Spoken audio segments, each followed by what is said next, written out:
മോൺസൺ മാവുങ്കൽ തട്ടിപ്പ് കേസിൽ ഉന്നതരെ രക്ഷിക്കാൻ അന്വേഷണ ഉദ്യോഗസ്ഥൻ വയ്യാറസ്തം ഇടപെട്ടെന്ന പരാതിക്കാരനായ ഷമീർ തട്ടിപ്പിൽ പങ്കുള്ള പോലീസ് ഉദ്യോഗസ്ഥരെ കേസിൽ നിന്ന് ഒഴിവാക്കി.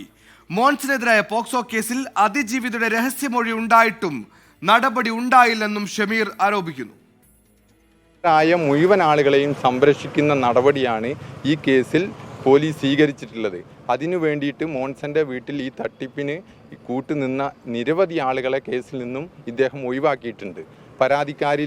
പരാതിക്കാരായ യാക്കൂബിൽ നിന്ന് പണം വാങ്ങിയതും ചോദ്യം ചെയ്തതുമായി ബന്ധപ്പെട്ടും ഈ പറയുന്ന 164 സ്റ്റേറ്റ്മെൻറ്റിൽ അനിത പുല്ലലിൻ്റെ പേര് പരാമർശിച്ചതുമായി ബന്ധപ്പെട്ടും ഇദ്ദേഹത്തോട് വിഷയങ്ങൾ ആരാഞ്ഞതിൻ്റെ വൈരാഗ്യമാണ് അദ്ദേഹം ഇപ്പോൾ എന്നോട് പ്രകടിപ്പിക്കുന്നത്. ഇതുമായി ബന്ധപ്പെട്ട മുഴുവൻ തെളിവുകളും എൻ്റെ കയ്യിലുണ്ട്. ഞാനത് സമർപ്പിക്കാനും തയ്യാറാണ്.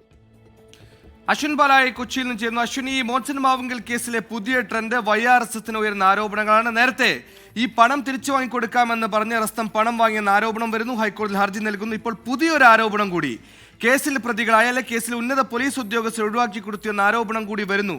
എന്താണ് ഇതിൻ്റെയൊക്കെ ഒരു ആധികാരികത?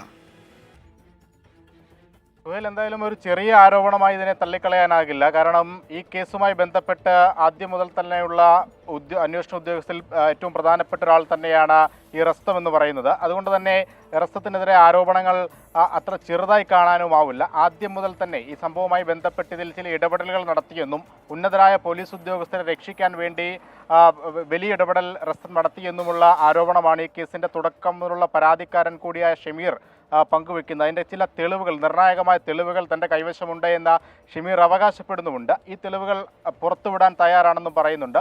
എന്തായാലും ആദ്യം നൽകിയ, അതായത് കൈക്കൂലി ആരോപണവുമായി ബന്ധപ്പെട്ട് നൽകിയ പരാതിയിൽ ഷമീറും മറ്റൊരു പരാതിക്കാരനായ യാക്കൂബും ഇന്ന് വിജിലൻസിന് മുന്നിൽ മൊഴി കൊടുത്തിട്ടുണ്ട്. ഈ മൊഴി കൊടുത്തതിനൊപ്പം തന്നെ റസ്തം ഇത്തരത്തിൽ കൈക്കൂലി വാങ്ങിയെന്ന് അവകാശപ്പെടുന്ന ചില നിർണായകമായ തെളിവുകൾ കൂടി, ഡിജിറ്റൽ തെളിവുകൾ കൂടി വിജിലൻസിന് കൈമാറിയിട്ടുണ്ട് എന്നാണ് മനസ്സിലാക്കുന്നത്. അതിൻ്റെ അടിസ്ഥാനത്തിൽ ഒരുപക്ഷെ വരും ദിവസങ്ങളിൽ റസ്തത്തിനെ കൂടി വിജിലൻസ് ചോദ്യം ചെയ്തേക്കാം. എന്തായാലും ആദ്യം പറഞ്ഞതുപോലെ ഈ മോൺസൺ മാവുങ്കലിലെ പുരാവസ്തു തട്ടിപ്പ് കേസുമായി ബന്ധപ്പെട്ടാണ് ഏറ്റവും ഗുരുതരമായ ആരോപണം വന്നിരിക്കുന്നത്. പോലീസ് ആസ്ഥാനത്ത് തന്നെ ചില ഉന്നതരെ അന്ന് രക്ഷിക്കാനുള്ള ഇടപെടൽ നടത്തി എന്നുള്ള ആരോപണം വരുന്നു. എന്തായാലും ഇതുമായി ബന്ധപ്പെട്ട ഒരു പുനരന്വേഷണം അടക്കമുള്ള കാര്യങ്ങളിലേക്ക് പോകുമോ, എന്താണ് ഈ ഷമീറിന്റെ കൈവശമുള്ള തെളിവുകൾ എന്നടക്കമുള്ള കാര്യങ്ങളിലും ചോദ്യമുയരുകയാണ്. ശരി, അശ്വിൻ ബാലയാണ് വാർത്തയുടെ വിശദാംശങ്ങൾ നൽകിയത്.